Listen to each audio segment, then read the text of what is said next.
Madam, আপনি এত hot হচ্ছেন কেন? সব হয়ে যাবে। No think I here. চিন্তা করবো না? এখনো কত প্রয়োজনীয় জিনিস, ফার্নিচার কিছুই আসেনি। আপনি একবার বলুন না, আমি এক্ষুনি ফোন করে দিলে গোটা দোকান এস্টেট আপনার ঘরে ঢুকে যাবে এসে। আপনি শুধু পছন্দ করুন কি কি লাগবে, ব্যাস। লিস্ট মোটামুটি হয়ে গেছে। বৌমাকে দেখো তো আর কি কি লাগবে। হ্যাঁ, দেখুন। বাবা, ছেলের বাড়ির থেকে তো কিছুই চাইনি। ওরা তো বলেছে যে ওদের কিছু চাই না, আমরা মেয়েকে যা দেবো দেবো। ওদের নাকি কিছুতে প্রয়োজন নেই। বলুন তো স্যার, আজকের দিনের এই মার্কেটে এইরকম একটা 100% ডিসকাউন্টে একটা ছেলে খুঁজে দেওয়া কি চারটিখানি কথা? সেটা সত্যি। হ্যাঁ স্যার, আমার কিন্তু একটা বলার ছিল, মানে আমাকে কিন্তু এর জন্য 20% বোনাস দিতে হবে। সে আমরা চিন্তা করতে হবে না, আপনাকে খুশি করে দেবো। Thank you, thank you. আচ্ছা, আমি লিস্টটা তো দেখলাম। হ্যাঁ আমি একবার মেয়ের সঙ্গে কথা বলিনি, ওর যদি আর কিছু দরকার থাকে একবার কথা বলিনি। হ্যাঁ, আপনি একটা কাজ করুন না, আপনি আজই মেয়েকে নিয়ে মার্কেটে চলে যান, গিয়ে দেখে সব পছন্দ করে আসুন। আমি এস্টারডে মানে আগামীকাল আপনার বাড়িতে চলে আসবো। তাহলে স্যার এস্টারডেতে আমি আসবো। Thank you sir. একটা কথা বলার ছিল, মানে আমার না মার্কেটটা খুব ডাউন যাচ্ছে, তো তো যদি কিছু হতো আর কি, তাহলে আমি একটু হ্যাপি হতাম। সে বুঝতেই পেরেছি, আমি তৈরি হয়েই আছি। ধরুন। Thank you sir, thank you.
Chromium করা, ক্রোমিয়াম হলে তার দামটা একটু বেশি হয়। আচ্ছা, এবার যেটা জানবো যে এই ধরনের টেবিলগুলো যেগুলো দেখছিলাম স্টিল রডের, এগুলো কিরকম দামের মধ্যে? এগুলো আমাদের মিনিমাম ধরুন আপনার 2000-2500 মধ্যে আছে। এগুলো কি আসলে স্টিল তো? এগুলো স্টিল না, এগুলো ক্রোমিয়াম করা। স্টেনলেস স্টিল হলে প্রচুর দাম হয়ে যায়, তাতে কাস্টমার ক্রোমিয়াম মানে কিরকম মানে ভাবে হয় এটাকে সেটা? ক্রোমিয়াম করা হয় যাতে ক্রোমিয়ামটা হচ্ছে একটা স্টিলের উপর ক্রোমিয়াম করা, মানে স্টেনলেস স্টিল নয়। এটা খুব দেখা যাচ্ছে আজকাল। হ্যাঁ, দেখা যাচ্ছে এটা মার্কেটে। লংজিভিটি কতদিন? এটা লংজিভিটি ক্রোমিয়ামের সঙ্গে লংজিভিটি বলা মুশকিল, মোটামুটি চলে, যতদিন চললো। দেখলেন তো, এইসব জিনিস যদি চোখে তো দেখতে ইচ্ছে করছে, ছুঁয়েও দেখতে ইচ্ছে করছে হঠাৎ, তাহলে যদি চলে আসতে হয় হঠাৎ করেই, তাহলে কোথায় আসতে হবে একটু জেনে নিই আপনার কাছ থেকে। একটু যদি বলে দেন ডিরেকশনটা। হ্যাঁ, ওই তো আমাদের, মানে আপনি যদি আসেন আমাদের 306 বিবেকানন্দ স্ট্রিট হচ্ছে আমাদের শোরুম আছে, একটা 82 বেন্ডিং স্ট্রিটে আছে, আর একটা লালবাজারে আছে। অনেক ধন্যবাদ আপনাকে, নমস্কার। তো চিন্তা করছো কেন বৌমা? আরে আমাদের সময় লোক এত কনসিয়াস ছিল না, আর হয়তো তাতে ক্ষতি হয়েছে। আমার কিরম ভয় করছে, যদি একটা সাংঘাতিক কিছু ধরা পড়ে আর তারপর বিয়েটা ভেঙে যায়। তুমি তোমার মেয়ের কথা ভাবছো খালি, যদি ছেলের কিছু হয় বিয়ে হয়ে কি করবে তুমি? তা অবশ্য ঠিক, কিন্তু তবু ভয় করছে কেমন। আরে ভয়ের কি আছে, ছেলের বাড়ি চাইছে ছেলে মেয়ে দুজন ডাক্তার পরীক্ষা করতে, তো করবে, কি হয়েছে? হ্যাঁ মা, এতে ভয়ের কিচ্ছু নেই। তাছাড়া দুজনের রোগ ব্যাধি সম্বন্ধে জানা উচিত, পরে গিয়ে কেউ কাউকে দোষ দিতে পারবে না। একদম কারেক্ট। পরে যদি তেমন কিছু বেরোয় তাহলে জীবন বিপন্ন হতে পারে। মনস্তাত্ত্বিক হিসেবে কাজ করতে গিয়ে বিভিন্ন পরিবারের সঙ্গে বিভিন্ন সময় ইন্টারাকশন হয়, এবং সেখানে একটি কেসের কথা আমার মনে হচ্ছে, রেফারেন্সটা দিচ্ছি, তবে সামাজিক নিরাপত্তার কারণে আমি নামগুলো কিছুই বলছি না। একটা গল্পের মতোই আমরা সহজভাবে শুনি, যদি আমরা সেখান থেকে কিছু শিখতে পারি। ছেলেটি খুব ক্যারিয়ারের দিক থেকে খুব ভালো, বাবা মাও ভালো, এবং অনেকগুলো ভাই বোনের, তিনটি বা চারটি ভাই বোনের শেষ সন্তান। কিন্তু এমনভাবে আদরে সে মানুষ হয়েছে যে নিজের দোষটা কখনোই সে কিন্তু রিকগনাইজ করার মতন মানসিকতা রাখেনি, এবং বাড়ির কেউই তার কোনো ত্রুটিকে সরাসরি তাকে চোখে আঙুল দিয়ে কখনো দেখিয়ে দেয়নি, যার ফলে তার ব্যক্তিত্বের মধ্যে সংশোধনের জায়গাটা খুব নড়বড়ে।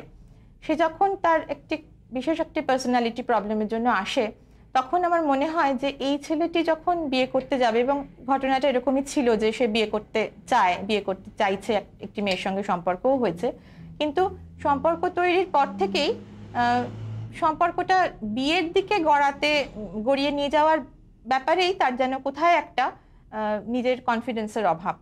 তো এই রকম ক্ষেত্রে যেটা আমরা এটাকে বলি ইনসাইটফুল থেরাপি, তার নিজের ব্যক্তিত্বটাকে রিফ্লেক্টেড করা হয়। যেমন আয়নায় মুখ দেখলে আমি নিজের চেহারাটা দেখতে পাচ্ছি, সেরকম মনটাকে দেখার তো কোনো সেরকম জায়গা নেই।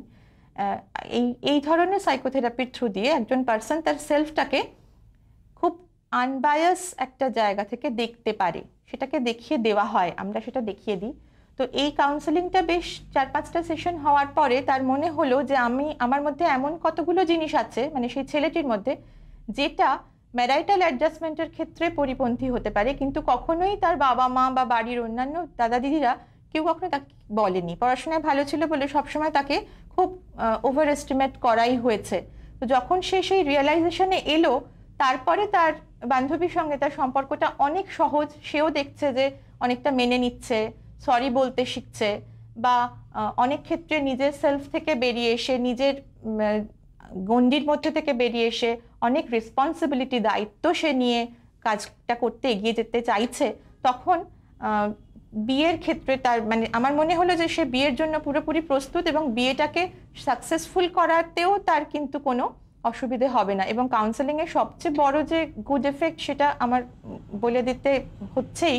তার কারণ হচ্ছে যে সে যখন সারা জীবন তো কাউন্সেলিং চলবে না, 6-7টা সেশনের পর সে যখন বিয়ে হলো, তার বিয়ের পরে সে জীবনটা যাপন করছে, এখন দেখা যাচ্ছে যে সে কিন্তু ছোটোখাটো যা জীবনের ওঠাপড়া প্রবলেম সামনে আসলেও সে সেটাকে নিজের বুদ্ধি খাটিয়ে, নিজের প্রত্যুৎপন্ন মতিত্ব খাটিয়েই সেই সমস্ত বাধা বিপত্তিগুলো কাটিয়ে যাওয়ার মতন ক্ষমতা সে অর্জন করেছে। এখানেই কাউন্সেলিংয়ের সাকসেস, এবং এখানেই প্রিম্যারিটাল কাউন্সেলিংয়ের একটা জয়। যদি এরকম সকলের ক্ষেত্রে হয়, বা সবার সেই উদার মানসিকতা, সচেতনতার মানসিকতা আমরা গড়ে দিতে পারি, তাহলে বোধহয় আমাদের সমাজটা আমাদের মনের মতনই হবে।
তো এইরকম ধরনের চোকার কিরকম দামের আছে? এটা মোটামুটি 12-13 হাজার থেকে শুরু। 12,000 থেকে শুরু। আচ্ছা, এই ধরনের নেকলেস কিরকম দামের মধ্যে? এটা হলো রাউন্ড দ্য নেক নেকলেস, এটার দাম আপনার কি বলে এটাকে? রাউন্ড দ্য নেক। আচ্ছা আচ্ছা, এটার দাম আপনার 38 থেকে 40 হাজার টাকার মধ্যে। পুরো সেটটা মানে কানের দুল নিয়ে? আচ্ছা, এর মধ্যে শুধু কানের দুলই থাকছে, আংটি থাকছে না? না, আপনি চাইলে আপনার ম্যাচিং করে আংটি বানিয়ে আচ্ছা দেওয়া আচ্ছা যায়। আচ্ছা। বিয়ে পারপাস যে নেকলেসগুলো আমাদের এখানে চায় লোকে, খুব কমের মধ্যে, খুব কম বাজেটের মধ্যে যদি চায়, মোটামুটি ধরুন 17 থেকে 18 হাজার থেকে শুরু। আচ্ছা আচ্ছা, তার কোনো মানে 17,000 থেকেও নেকলেস আপনারা মোটামুটি বানিয়ে পাওয়া দিচ্ছেন? যাবে। আচ্ছা আচ্ছা, এই ধরনের নেকলেস এগুলো কিরকম দামের? এটা তো গিফট পারপাসেও ভীষণ সুন্দর, মানে খুব ক্লোজ কোনো রিলেটিভ যদি থাকেন তিনি গিফট করলেন, তো এগুলো কিরকম দামের? এটা আপনার এই 8-10 হাজার থেকে শুরু। 8-10 হাজার টাকা। বিয়ের পারপাসে ক্লোজ রিলেটিভ যারা, তারা তো অনেক সময় দুল কিছু গিফট করতে চান, সেক্ষেত্রে আপনাদের রেঞ্জটা কত থেকে শুরু? এই 1.5 হাজার থেকে শুরু হয়। 1.5 হাজার থেকে দুলের? আচ্ছা লাইট ওয়েট যে দুলগুলো, আর তারপরে যত আপনার ওয়েট বাড়বে তত তার দামটাও একটু বেড়ে যায়। আচ্ছা, এখন তো নারীর সঙ্গে পাল্লা দিয়ে পুরুষেরাও সাজেন, তো সেক্ষেত্রে আপনার কি মতামত যে বিয়ের কেনাকাটা করতে আসেন যারা কাস্টমাররা, ছেলের গয়না কিভাবে কেনেন? এখন খুব চলছে হলো ছেলেদের হাতে রিস্ট ব্যান্ড। Wrist band? সেটা আচ্ছা, আপনার এই 6 হাজার থেকে শুরু। 6,000 থেকে? আচ্ছা, আর এছাড়া কি যেটা ছেলেরা আজকাল একদম পছন্দ করে না, সেটা হচ্ছে ঘড়ি আংটি বোতাম বলে একটা জিনিসই ছিল, তার মধ্যে একটা জিনিস ছেলেরা বাদই দিয়ে দিয়েছে, সেটা হচ্ছে বোতাম। কারণ পাঞ্জাবির সঙ্গে সোনার বোতাম খুব একটা ইদানিং পড়তে চান না, তার জায়গায় অনেকে চেন নিতে একটা প্রেফার করেন, গলার চেন। তো সেরকম কিছু চেন দেখে নিন। আচ্ছা, বাহ। এই চেনগুলো কিরকম দামের মধ্যে? মোটামুটি 5-6 হাজার থেকে শুরু হয়ে। আচ্ছা, কিরকম মানে একটু যদি ভারীর ওপর হয় তাহলে? যদি হয় মোটামুটি আপনার ধরুন 18-20 হাজার। 18-20 হাজার। বাহ, খুব সুন্দর চেন হবে তাতে। আচ্ছা, আর এবার আসি আংটিতে, ছেলের আংটি, সেগুলো কিরকম দামের মধ্যে? সেটা আপনার এই 2 হাজার থেকে শুরু হয়, আর যত আপনার আংটি বিয়ের পাতে থাকে বা ডিজাইন তত মানে নিউলি ফার্নিশড ডিজাইন হয়, তার দাম তত বেশি হয়। এসব ডিজাইনগুলো একেবারে লেটেস্ট ডিজাইনের আছে। আচ্ছা, এগুলো কিরকম দাম? এগুলো মোটামুটি 2.5-3 হাজারের মধ্যে এসে যাবে। এখন চুড়ি পালা তো সবাই পরে, এখন লেটেস্ট চলছে হলো মানতাসা। এই ধরনের এই মানতাসা? ধরনের মানতাসা। আচ্ছা, আগে যে ধরনের এক টাইপের মানতাসা হতো এখন বোধহয় সেটা উঠে গেছে। হ্যাঁ, এটাও চলে খুব কম। এখন এগুলো কিরকম দামের মধ্যে? এগুলো মোটামুটি আপনার এই 18-20 হাজারের মধ্যে এক পিস চলে আসবে। অনেক কিছু তো শুনলাম, বাকি থেকে গেল আরো অনেক কিছু। তা বাকি যেগুলো রয়েছে, মানে আপনাদের মনের প্রশ্ন, আপনাদের যা যা দেখতে ইচ্ছা করছে, সেগুলো যদি দেখতে চান, মানে চোখে দেখতে চান, তাহলে কোথায় চলে আসতে হবে? অবশ্যই চন্দ্র অ্যান্ড সানসে।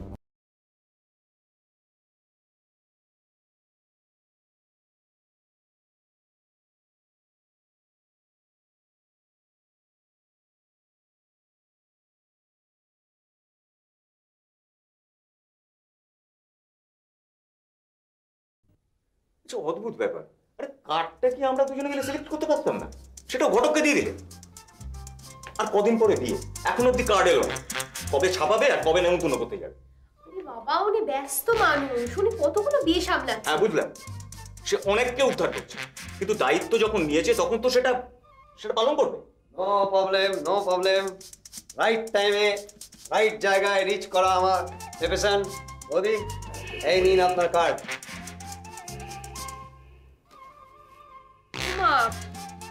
এই কটা? এ তো স্যাম্পেলের স্যাম্পেল। এটা আজকে দিলাম, কাল দেবো, পরশু দেবো, তারপরের দিন দেবো, রোজ দিয়ে যাবো। তাহলে তো আমাদের বিয়েটা কেটে যাবে। আরে না না, বিয়ে আমি পেরাতে দেবো না, এটা আমার প্রেপারেশনের মধ্যে পড়ে। দাদা আপনাকে একটা কথা বলি, আপনাকে আর কষ্ট করতে হবে না। এই যে 4টে কার্ড দিয়েছেন, এ থেকেই আমরা সিলেক্ট করে নেবো। ওকে, নো প্রবলেম। দেখুন, কাস্টমারকে স্যাটিসফাই করা এটা আমার কাজ। হ্যাঁ, আপনি এই 4টের মধ্যেই পছন্দ করে রাখবেন। দেখুন, আজকাল লোকে দেখে বেশি, কেনে কম, আর আমি দেখাই কম, কেনে বেশি।